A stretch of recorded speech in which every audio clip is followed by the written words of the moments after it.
AP శాసన మండలిలో అధికార విపక్ష నేతల మధ్య వాగ్వాదం జరిగింది. సోషల్ మీడియా యాక్టివిస్టుల అరెస్టులపై వైసీపీ వాయిదా తీర్మానం ఇచ్చింది. దీన్ని తిరస్కరించిన చైర్మన్ మండలిని కొనసాగించారు. అయితే వైసీపీ సభ్యులు నినాదాలు చేయడంతో అధికార పక్షం సభ్యులు మండిపడ్డారు. సరైన ఫార్మాట్లో వస్తే చర్చకు సిద్ధమని చెప్పింది అధికార పక్షం.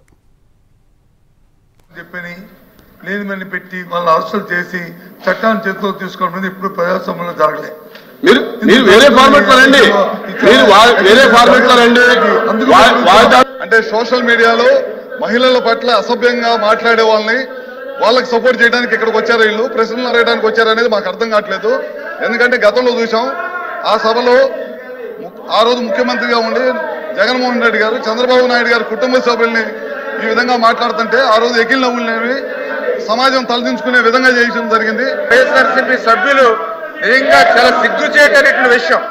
ఎందుకంటే ఏదో సోషల్ మీడియా గురించి ఏదైతే వాళ్ళు మాట్లాడుతూ ఉన్నారో, ఎవరైతే వర్రా రవీంద్ర రెడ్డి గురించి వాళ్ళు మాట్లాడుతూ ఉన్నారో, ఆ వర్రా రవీంద్ర రెడ్డి సాక్షాత్తు జగన్మోహన్ రెడ్డి తల్లిని, జగన్మోహన్ రెడ్డి చెల్లిని విననేటువంటి భాషలో, చదవలేనిటువంటి భాషలో వాళ్ళు మరి పోస్టులు పెడితే అటువంటి వాళ్ళకి ఒత్తాసు పలుకుతూ ఉన్నారని అంటే మరి జగన్మోహన్ రెడ్డి సమాధానం చెప్పాలి.